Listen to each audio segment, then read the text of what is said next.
What's up, y'all? Welcome back to Dad Needs to Talk.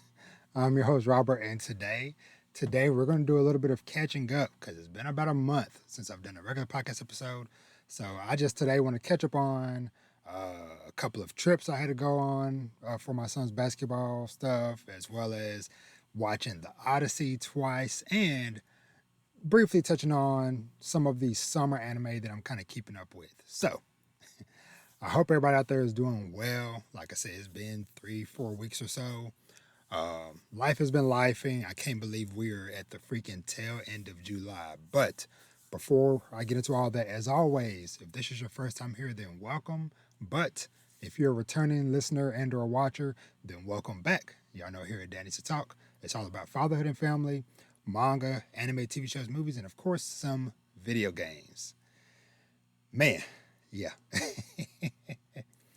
Yeah, man. Life has just been lifing. As always, if this is your first time here, there's timestamps to skip ahead for different topics and stuff. But we always start the show with a little bit of just life updates and catching up and stuff.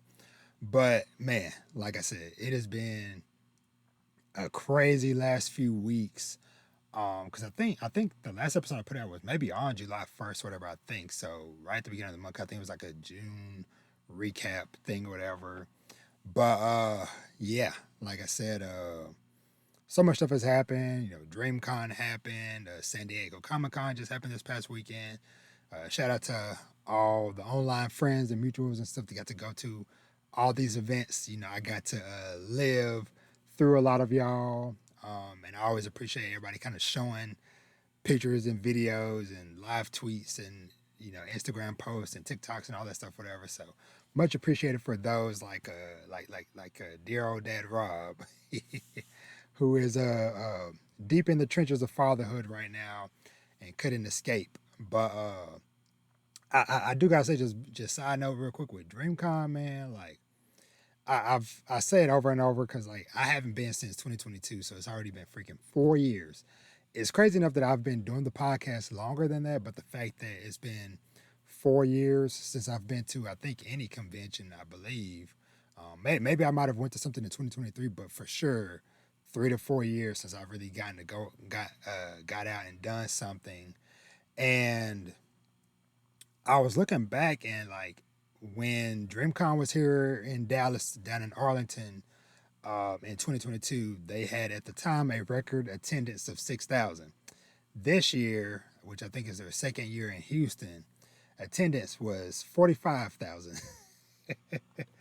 And because and I'm like, it makes sense because I'm like, all those final days, I kept seeing a lot of mutuals and stuff being like, man, like seeing other people post and stuff like, yo, you were there. Wait, you were there? Dang, we miss each other. And it's like, well, when it was here in Arlington, it even though like I said it was 6,000 people, but that was still small enough to where I think most of us that wanted to connect with each other and stuff, whatever, got a chance to. But it's like when you're going from 6,000 to 45,000, yeah, it's crazy trying to find people and stuff. So, but yeah, so shout out to people that got to do that and stuff. Hopefully, in the coming years, I'll be free and go out and exploring more. Um, and which I do because before I get into like the trip thing, that is something that was kind of like on my mind just now, a little bit before I was getting ready to record, and it's like it's weird saying this, but it's like I have been kind of having moments reflecting on stuff lately to where I've been like, man, maybe I need to be a little bit more selfish. And what I mean by that is, those of y'all that know me in real life, have known me for many years, from back home to even years in college and stuff, whatever, know that I like to think myself as a pretty unselfish person. I like to make sure, especially now, my wife, kids, everybody in the house is taken care of. That they are situated before I plan on doing anything for myself. And so, of course, like I said, that leads me to kind of being hesitant to commit to stuff or do different events and this and that or whatever. And it's like, especially like as like my kids are getting older and stuff, whatever. It's like I'm really kind of like been reflecting and being like, no, sometimes I think it's I'm at the point now where it's like, hey, I need to be okay with, you know, making a plan And then if somebody be like, hey, can you do XYZ on this day? I'm like, nah, sorry, I already had this thing done. Because pretty much everybody else in the house does that. And, I'm always like, hey, can you drop me off here? Hey, can we go do this? Hey, can we go do that? And I'm always like, yep, yep, yep, yep, yep, yep, yep. Uh, and so, yeah, so, because and the reason why this kind of came up was because, the Spider-Man coming out this week, in a few days or whatever. And so I kind of was like hemming and hawing on when I'm gonna watch it and this and that or whatever. And of course, opening night, I typically like to try to see stuff opening night, especially big movies like that. But my usual good spot and my usual theater sold out. Even I missed out on the Amazon Prime early screenings that they are doing on Wednesday, or whatever, hesitant or whatever. And so, my daughter and one of her friends are interested in seeing Spider Man. So I was kind of been debating on like, man, well, maybe I'll just wait until schedule for, multiple of us to go. But then, of course, it's harder to, it's easy for me to wait until the last minute with a lot of movies because typically it's just me. So, hey, it's easy a lot of times for me to find one seat of the multitude of theaters I have to choose from. It starts getting harder the more people are added to the equation. So I was like, you know what? No, I'm gonna take off of work early. I'm gonna touch on this a little bit later, but found a even nicer, bigger theater that I'm gonna start going to every now and then. That's down the road from work, whatever. And I'm like, you know what? Leave work a little bit early Friday probably, and go see like a 3 o'clock showing and stuff.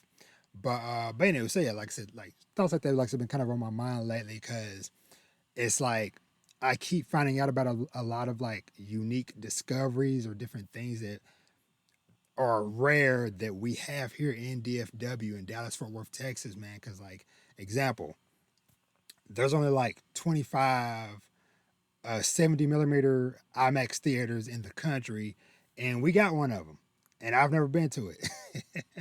And then the other day, I found out about this new thing called Cosm, COSM theater. It's kind of is it true reality? It's I don't know. It's weird to describe, but there's only four of those in the world. Once again, we have one of them, and so I'm like, okay, I need to start. I need to get it figured out, man, because I'm missing out on not just experiences in general, but unique experiences that are only near me or whatever. So, but anyway, so more on that stuff in a little bit. So, like I said, did a lot of traveling, or semi a lot of or I should say, I paid for a lot of traveling. So, my son just finished pretty much more or less 2.5, 3 weeks of back to back to back basketball stuff with his team. So the week after I did a last full podcast recording episode, we went to St. Louis for 5 days. Yeah, we left on a Wednesday, came back Sunday, late Sunday night. So yeah, about 5 days for that. Um, Home for a day or two, and then my wife and son traveled with some other people on the team, and they went to Memphis once again for 5 days. And then they came back, and then he had another tournament here in the DFW Metroplex last Thursday. So yeah, so my oldest son, I think I've not counting St. Louis because I was there, but ever since we got back from St. Louis, I think he has been home maybe 4 days because he was home Monday, Tuesday after St. Louis, was gone Wednesday through Sunday, was home Monday, Tuesday again when they got back from Memphis, and then he's been gone staying with one of his teammates and stuff ever since last Wednesday. So we're coming up on a week. He been gone and stuff. So, but yeah, like I said, that's the nature. They getting older. Kids getting older, more independent. Starting finding their own way, their own path. But yeah, man. So St. Louis. So we drove there. It was roughly about a little over 10 hours, roughly, because of the stopping, food, etc., etc.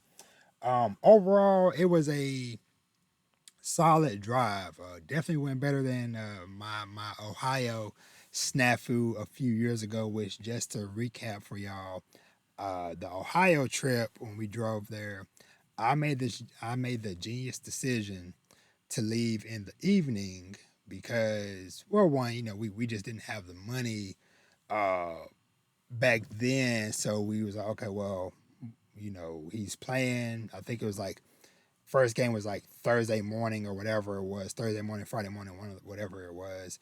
And so I was like, okay, you know what? Oh, hey, I'll just leave in the evening.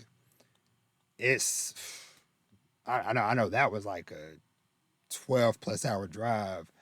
And it was like, we'll get there in the morning, rest a little bit before the game, whatever. Horrible decision because one, leaving at like 5, 6 p.m., 5 p.m., I think, getting out of DFW on the road, and then, like I said, like did pretty fine most of the evening into night, but then once it hit like 2, 3 a.m., it got a little shaky for your boy. And then also, I did not realize a grieved miscalculation on my part for the Ohio trip is not knowing and realizing that Ohio's in a different time zone than Texas. So I lost an hour because of the timing or whatever. So we literally got in town in time for us to drive up to the stadium and my wife to run my son in or whatever and him get in right before the jump ball. I was like, oh my God. So anyway, so St. Louis, way better, whatever. We did lose an hour again, but that's because I missed an exit. Or I went, what was it? East instead of west, whichever direction I went wrong, whatever. And up here in DFW, there's exits every 30 seconds. Nope. This particular road, I think it was like Loop 44 up in Ohio going into Missouri. The next exit was 30 minutes away. So I lost 30 minutes going the wrong way and then had to double back that 30 minutes. So yeah, we lost an hour there. But thankfully, this year things were situated where we were able to kind of Wednesday was just a full travel only day. So we left at like 6 a.m. or whatever, and then we got there about by 6 p.m. So not bad. Overall, like Missouri was weird, well, beautiful in general, but like the way their highways and stuff are constructed, super crazy, super weird. Uh, but anywho, uh, we did find a really cool, kind of like a family owned, a little bakery shop. Let me see if I can find the name real quick. Yeah, small cakes cupcakery out in Chesterfield. And shout out, so we went in there, whatever, and it was an older guy behind the counter, kind of looking, me, my wife, my son, and his friend, teammate with him. And so we're kind of looking at the different stuff. So I'm talking to the guy, I'm like, hey, is this your shop or yada yada yada, and kind of find out it was his daughter's. So he said they had been open for 7 years. 7 years ago, one of his daughters came up to him and was like, Dad, I want to open up a bakery or whatever. And so, cause she liked baking cakes and cupcakes and stuff, whatever. And so they started the process of, figuring it all out or whatever, the business side of stuff. And then his other daughter was like, hey, I like making ice cream. So they put the two together, whatever. And so one sister does the cakes and cupcakes and stuff, whatever, cookies, brownies and stuff. And the other sister does ice cream. It was great. Like I had like an Oreo brownie.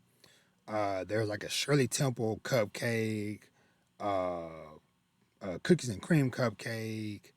Uh, I can't even think of like I had got a couple. Let's just say I got one. I know I got the brownie the first day, and then we went back a couple days later before we left and bought a few more, whatever and stuff. So, but yeah, so shout out to that place, whatever. Uh, so yeah, so St. Louis overall was good. Memphis, like I said, I didn't get to go to that one myself, but they did well overall. They finished, I think, like sixth place overall out of like 100+ teams, whatever. So very proud of that, and then did really well. with the tournament he was just in this past week. So yeah, so lots of basketball, lots of sports stuff, whatever happening.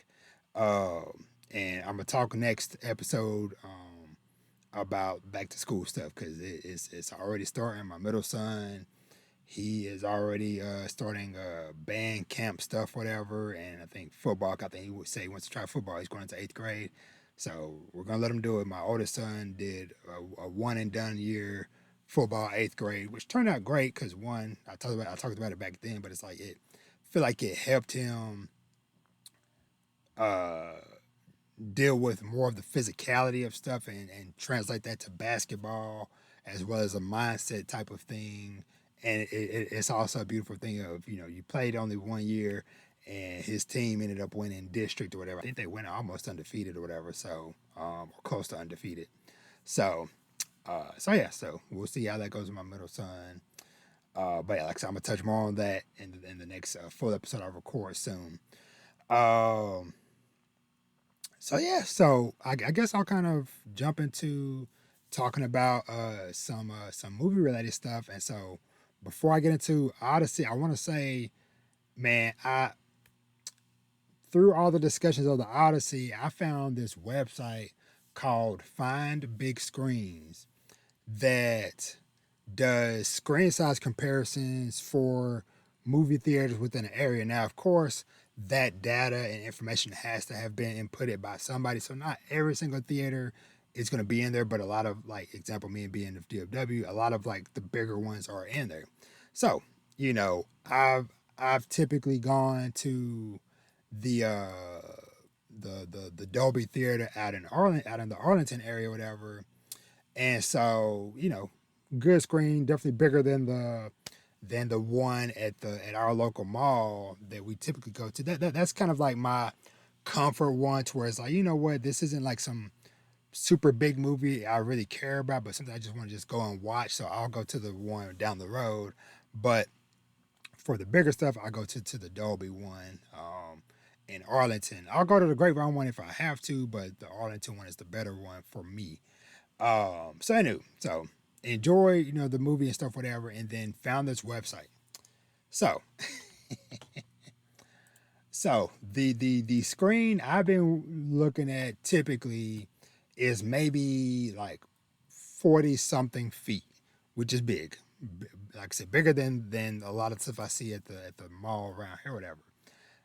Then I found out that the AMC, the Dolby Theater out in Addison, 80 feet. Down there twice the size. Now, I had a thing because I'm like, man, like I went to that theater once last year. I think me and my oldest had went to go see Superman or whatever. And I don't know why, maybe it just didn't click. I wasn't really thinking about it, but I think that's why it helped me seeing the same movie twice to really appreciate and definitely notice the scale.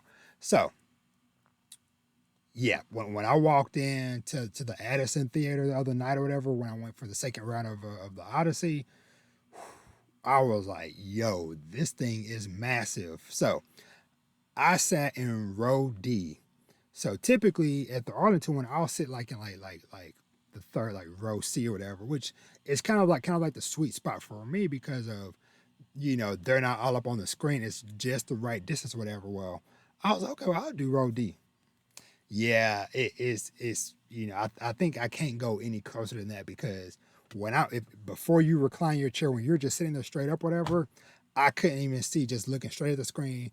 I could not see the top of the screen. So I literally had to look up, and then I was like, yeah, I have to be reclined in this chair to freaking get the full sense and scale of this thing. So yeah. So of course I'm not gonna be going to that one all the time because obviously way bigger screen means way bigger money. But I'm probably gonna keep that in my back pocket for other optional showings. But I think I'm gonna kind of stick to my usual kind of go to kind of spots over here. But yeah, so transitioning now into talking about the Odyssey, man. So the Odyssey, Christopher Nolan's new movie. And of course, I just want to shout out real quick. Shout out to everybody that like has been supporting and checking out my shorter content, like the TikToks, Instagram Reels, YouTube Shorts, whatever. Because I've been doing kind of like quick, like 3 minute reviews or impressions of movies, TV shows, and stuff, whatever. And it's been a pretty positive response. And funny enough, I was talking to my boy Gooch the other day. We were catching up on stuff, and he had mentioned that because of how YouTube's algorithm and stuff is, whatever. A lot of times he doesn't even see whenever I post like regular podcast episodes like what I'm recording now, but my shorts and shorter content stuff, whatever, he's like every time, like soon as I upload it or whatever, or as soon as he logs in next time, or opens the app next time since I last uploaded or whatever, he said my stuff is always there regularly. So I'm like, oh, okay. I'm like, that might kind of explain stuff because not saying I was getting a million views on my longer form stuff that I traditionally do, whatever, but I could definitely see a noticeable drop versus like the short stuff, whatever. I'm constantly getting minimum like 200 plus. And it's not just general reviews, it's like people liking stuff, commenting, interacting, and stuff, whatever. So yeah, so just want to shout that out. So, speaking of, like I said, the Odyssey, man, like Christopher Nolan movies, man, like, I went and saw Oppenheimer, what was that, 3 years ago now, and that still sticks with me. Of course, the Dark Knight trilogy, Interstellar, I saw really late. I saw that only within the last like handful of years, um, and definitely if next time if they ever bring that back to theaters again, I definitely got to go see it because I didn't get to watch it in theaters, obviously, but still a powerful movie and stuff. But yeah, man, I really enjoyed the Odyssey and just a lot of aspects of it. I think just obviously like on like a basic level, a man, a warrior, a husband, a father going on a journey and then fighting through hell and back, almost literally trying to find his way home and getting lost along the way, kind of reflecting on certain decisions or how certain situations and events went down. Namely, obviously the whole Troy incident and stuff with the young girl who Athena was, disguised as or whatever, or presenting herself to throughout the movie or whatever. But yeah, man, it was just one, like I said, I enjoyed it the first time, and then circling back the second time, I just really, really, really got to just absorb it even more. And I will say, like I knew this movie was like gonna do it for me because so a little bit of context for the state of mind I was in going into my first showing for the Odyssey. So we got back from St. Louis at uh, like almost 2 a.m. Monday morning. I made the genius decision, even though I didn't really fall asleep until 3, to still get up for work at 6 and go to work. And then that was just the first domino to fall for the week of exhaustion because obviously I'm back home. And even though, like I said, like my wife and oldest left again for Memphis a couple of days later, I still got 4 of the kids at the house and my wife's grandmother, and it's like they're still, they still have my daughters and my other son. They still have practices and games and tournaments and stuff that they got to go to, and just general life stuff, whatever. And so I'm like, yeah, Robert, like I know better, but I pushed it just because to be honest, like I set my alarm for 6 a.m. to be like, okay, I'm gonna set my alarm. If I get up, I'll see how I feel. And so I woke up, sprung out of bed. I'm like, okay, yeah, but yeah, a few hours later, before it was noon, I was like, yeah, I am feeling it. But like I said, the cycle went on and on and on, and then so We get to Thursday night, opening night for the Odyssey. And so, uh, 11 p.m. showing out in Arlington, which is about 30 minutes away. So I'm like, doing math. Odyssey is knocking on 3 hours. It's like 2 hours and 50 some minutes. So I'm rounding up to 3 hours. So I'm doing the math. I'm like, Robert, that's going to be like 2 a.m.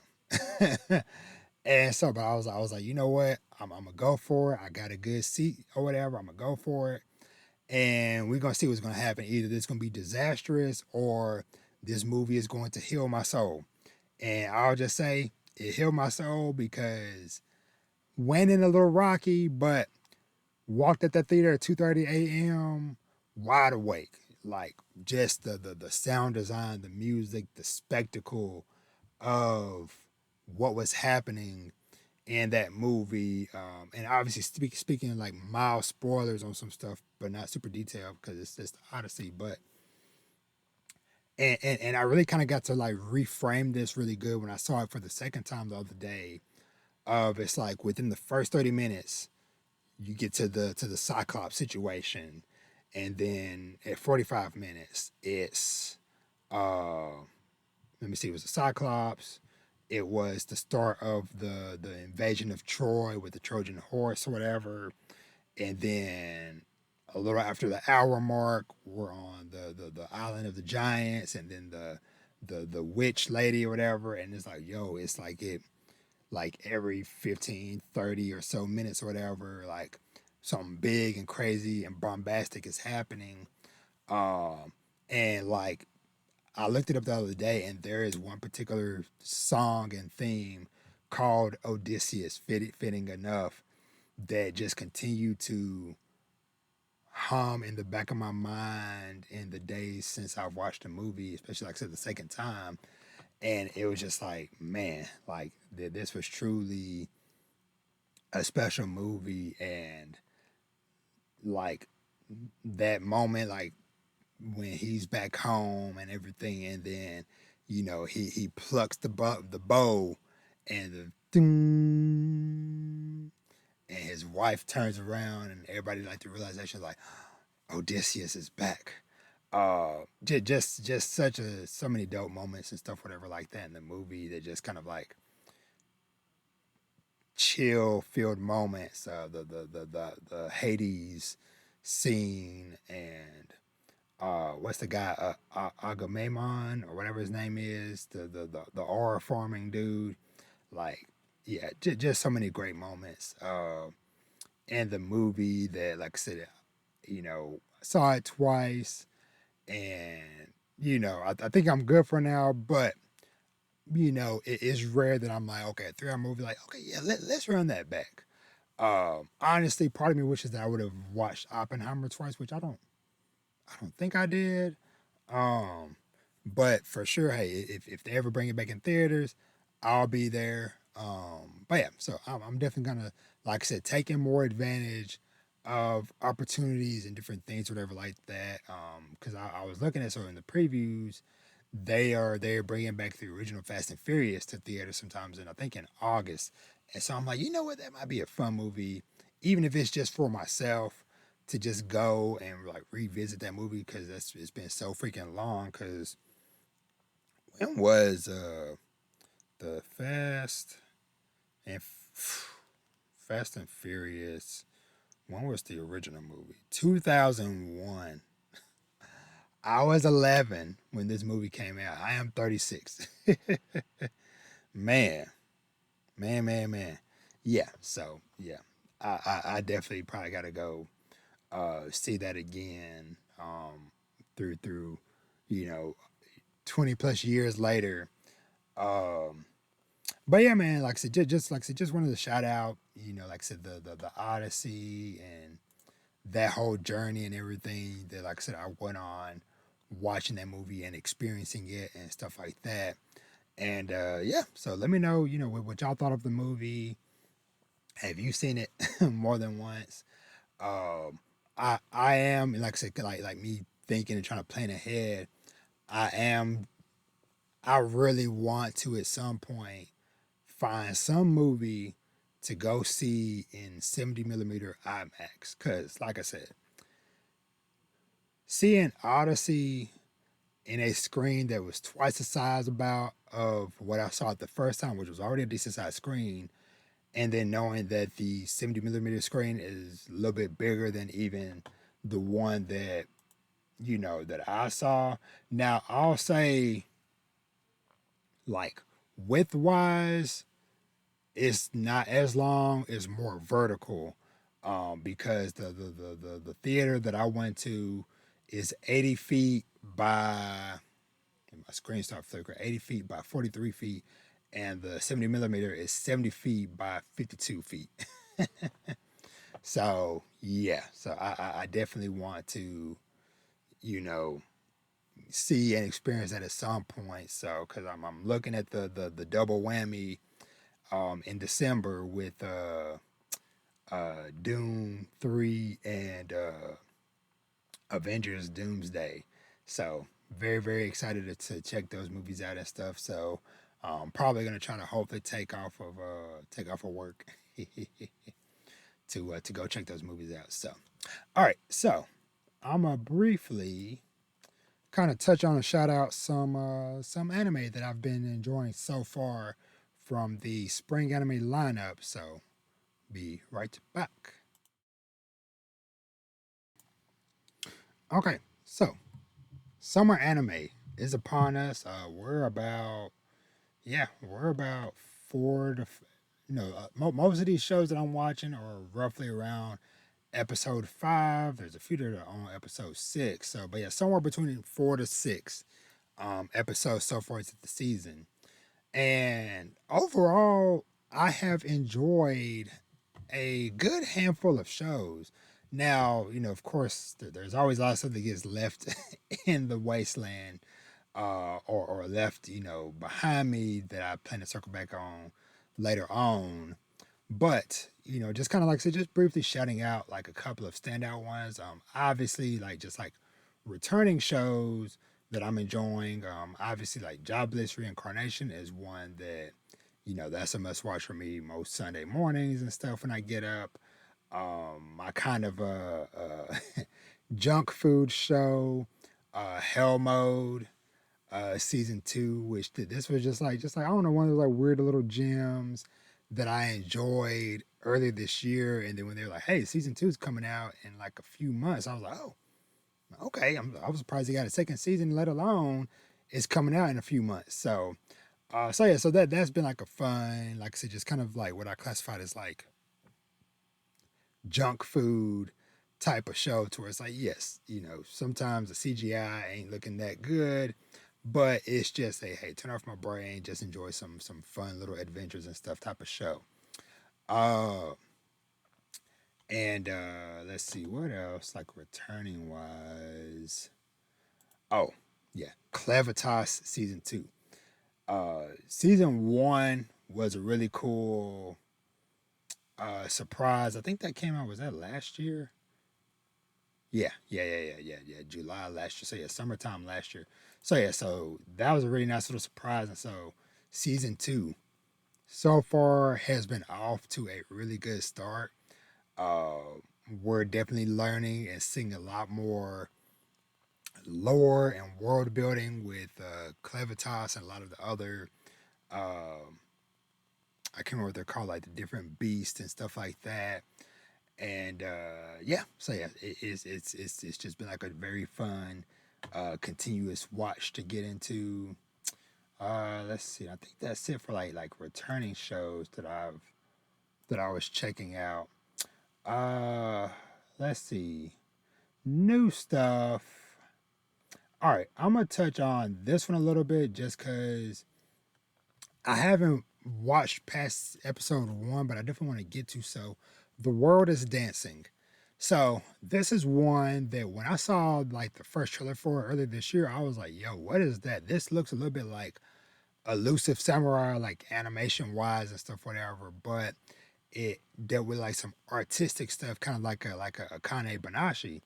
Well, I love the trailer so much that I went checked out the manga. It was on Kodansha. It's a Kodansha published manga. So I went, ended up reading a little bit of volume one, liked it so much to where I bought it, and then I think I proceeded to buy like three or so volumes of the manga, read through them, loved them.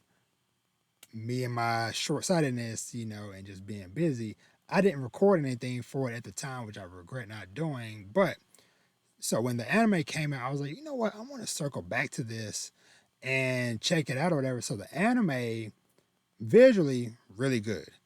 Now I will say they even just from the first episode, there were some tweaks and changes that happened that I was kind of like, I don't know. And like I said, it's one of those like double-edged swords when it comes to being somebody that, sometimes will read stuff before it becomes an anime and stuff like that or whatever. And so it's kind of like, you try not to compare, but sometimes it just naturally happens. But, I did like it enough to where I was like, you know what?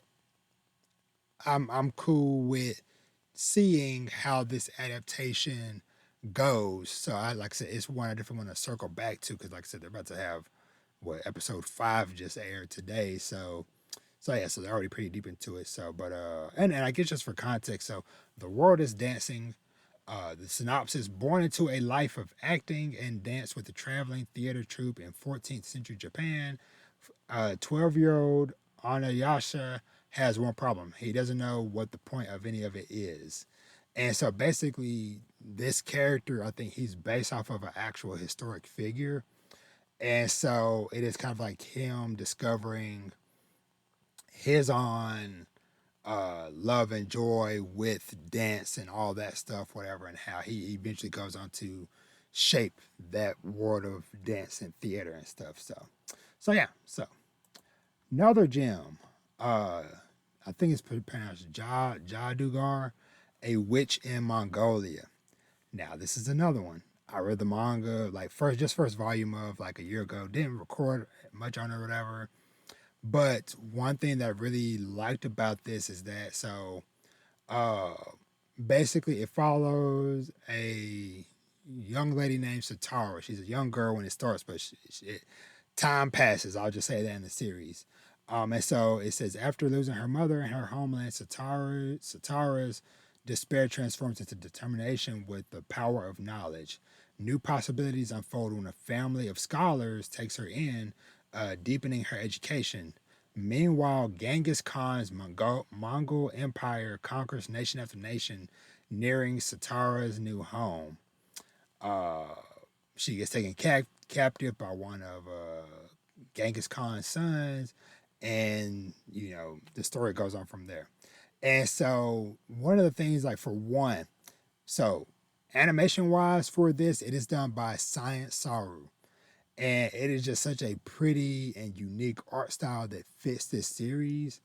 And the other unique thing for me is that I don't really have not seen much anime that tell stories of like the Muslim culture and background and stuff. And so it's been really cool kind of getting to see more of that culture and seeing things from, like I said, this era of like Genghis Khan and his family and stuff. And how this young lady over the years is like learning to basically gain more knowledge and use that knowledge to help herself whatever in different situations and stuff. So yeah, so A Witch in Mongolia being really really good. I think I can't remember if it's Samo dub, but the dub is coming out for it. So but yeah, that one's been really good. Let's see, Love Unseen Beneath the Sky. I think I'm a couple episodes behind on this. But so this one, the synopsis for this one is Kakeru, a quiet university freshman who avoids others, meets uh, Koharu, a blonde girl who faces the world with quiet brightness. When she says, "I want to see fireworks," he someday something in Kakeru shifts as they grow closer through small moments and shared loneliness. He searches for a way to make her wish come true. And so this one, it's not 100% like it, but kind of like similar vibes a little bit. Of course, the main male is way different, but a sign of affection and series like that where we have some young adults in college and the girl, she's blind, but she still does her best to live a normal life or as normal of a life as possible. She still goes on adventures, goes exploring, do different events and different things like that or whatever. Because so we found out I think like a few episodes in though, but like she wasn't born blind, but she lost her sight when she was younger. So she does still remember getting to see a lot of stuff, whatever, and so that kind of gives context for like when fireworks and different stuff going off. But yeah, so like I said, just want to shout this out for people who might be looking for a little bit of a romance style series. So like I said, this has been enjoyable from the few episodes I've seen so far. I definitely wanted to circle back to it. Uh, oh yeah, this one, Victoria of Many Faces. So this one follows a young lady who uh, basically she was a spy in a country and she ends up, getting away and stuff and, taking on a new identity and new way of life in another country or whatever. And she ends up encountering this young girl named Nona that was abandoned more or less, takes her in, protects her, and she ends up meeting this young fella named Jeffrey Asher, who ends up being like a general or a soldier in like the army or whatever. And so they end up kind of hitting it off, and so she just kind of like just staying low key, just trying to do the best, like I said, to start a new life for herself, and now this new girl that she's kind of taking in. And so you kind of get to see her and the little girl's relationship grow, her Victoria's relationship with uh, the uh, the soldier guy, but looming in the background is kind of seeing people from her home or from the place where she was a spy starting to question if she really did die or whatever, or disappear or whatever, and trying to track her down. And then there's people now in this kingdom because a couple of things have kind of happened. They've been like, okay, who is this lady? Let's do a little bit of research and look into her a bit. So yeah, so like I said, it's been a really nice show to watch. Like I said, something a little bit different than the norm. Uh, Another one I really enjoyed has been Tomb Raider King. Now, yes, get the jokes out the way. Oh my God, it's cheap Sung Jin Woo from Solo Leveling. And it's like, nah, man, like funny enough, like the novels for both of these series started within like a couple months of each other. But Tomb Raider King is different ballpark than Solo Leveling to where so the synopsis for this is chaos ensues overnight when a mysterious tomb suddenly surfaces, filled with divine relics granting overwhelming power, triggering a global power struggle to claim them for dominion. Among the havoc, a raider, Jo Hyun Soon, is betrayed and left for dead until a second chance brings him back years before the relics.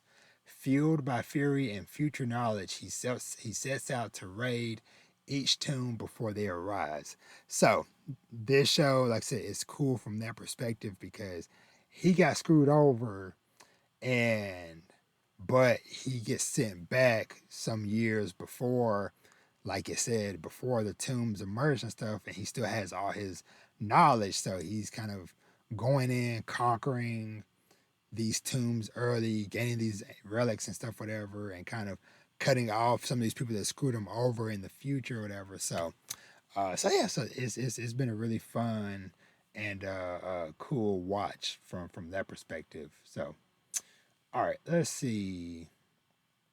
Okay, yeah, I got a couple more. All right, this one, the Oblivious Saint can't contain her power. Now, this one gave similar vibes to, let me see if it's in the recommended. Yeah, Two Perfect Saint.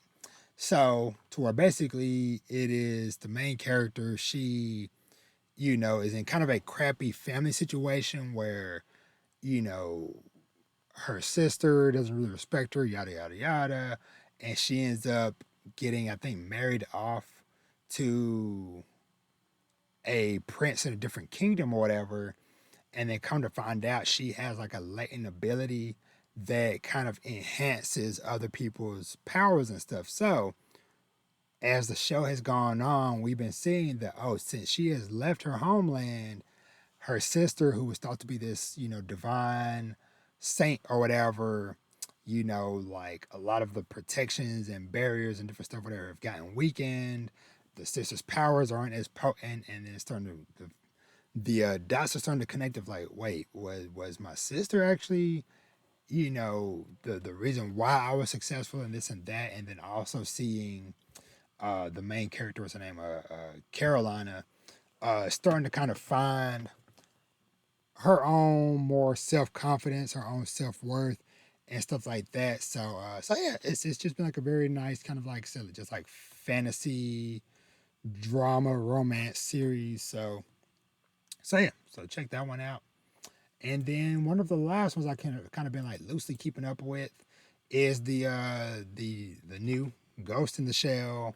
I don't know if I would call this a remake or whatever, but it's a new story that is kind of like, from my understanding, more closely modeled after the manga for the show. And so, oh yeah, the manga for this, to where, now granted, I'll give a little bit of clarification. I never really watched a lot of Ghost in the Shell back in the 90s and stuff growing up, whatever. I just, it just was never really on my radar. And of course, I've known of Ghost in the Shell, but just never really dove into it. And so, first of all, this one is also done by Science Saru.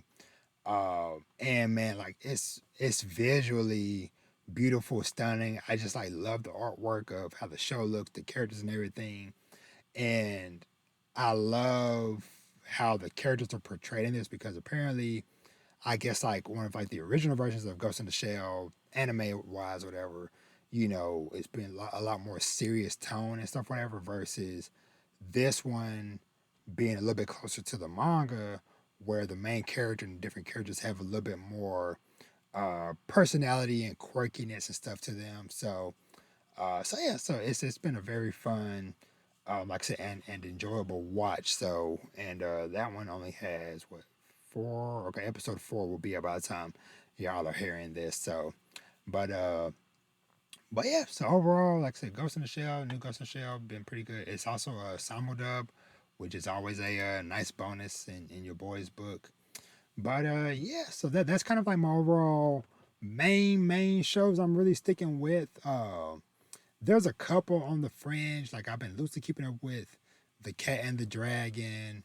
I will say a lot of like the like fantasy shows I kind of started, like what is this, The World's Strongest Rear Guard, Frontier Lore Begins with Zero Subjects, I Became a Legend After My 10-year long last stand, The Villager of Level 999, from overshadowed to overpowered. Like, it was too many of them. Boom, boom, boom, boom, boom.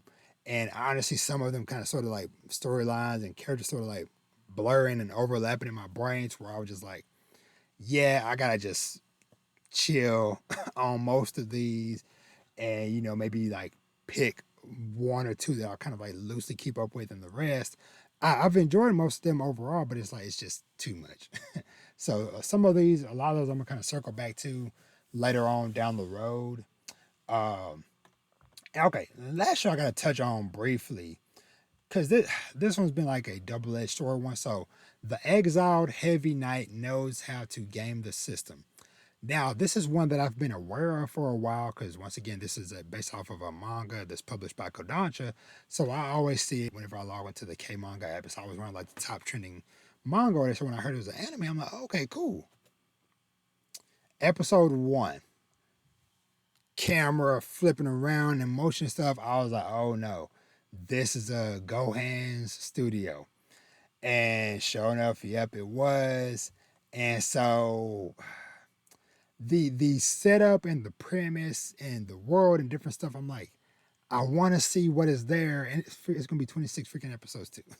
But I'm like, me and I heard a lot of people say on the homies Polo and Tail on the Mike Check waifu podcast talking about, I was like, man, like I low key got a little bit of like motion sickness from the way they was whipping and moving the camera around from the weird angles and stuff. I'm like, yeah, this is they doing too much.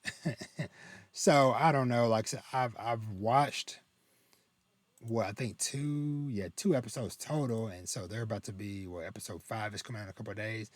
I don't know, man. I'm trying because like I said, like the there's elements of it that I enjoy and stuff, especially like when he's fighting and stuff. Whatever. I like the animations and stuff for his attacks and maneuvers and abilities and stuff, whatever. But yeah, man, I don't know. So, but yeah, just wanted to shout that one out. But yeah, so I think I am done. Yeah, it's almost 1 a.m. and I have a very, very busy day tomorrow. But like I said, just wanted just a shout out and show some love to some of these summer anime, like I said, that have been on my radar. Let me know what, if any, shows y'all have been checking out this summer anime season. And yeah, like I said, I will be back in the next week or so because I definitely want to talk about Spider-Man, which of course I'll do a short or a TikTok or something whatever about the new Spider-Man movie when I see it in the coming days. But I'll probably do like a Spider-Man slash back to school uh longer episode or whatever soon. But but yeah, man. So as always, those of y'all that find me, freaking algorithm, thank you so much for watching and or listening. As always, you can find me everywhere at Danny's Talk. Make sure to subscribe to me wherever you find podcasts or YouTube, wherever I'm on Instagram, TikTok, uh, and everywhere in between. So follow me, let me know, hit your boy up, man. Like I said, I'm always down to talk and to conversate fatherhood and nerdy stuff. So, but yeah, so I'm about to get off. Like I said, back to school stuff is in full swing, but I'm looking in. I'm excited about swinging into theaters this Friday to go and see the new Spider-Man movie. But uh, as I always say, treat yourself to something nice. Before I go, another big thing that's kind of like a topic that I was planning on, I forgot to talk about earlier, whatever, is decluttering.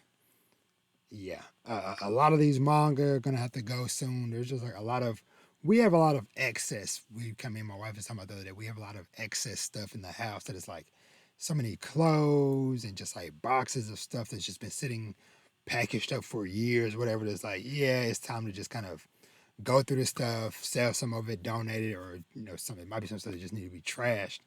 But yeah, so decluttering time is upon us. But as I always say, treat yourself to something nice, read some manga, watch some anime, TV shows, and movies, play some video games, and of course, live your best life. And with that, I am out. Y'all have an awesome day and or week, and I'll catch y'all on the next one. Man, we're at the end of freaking July.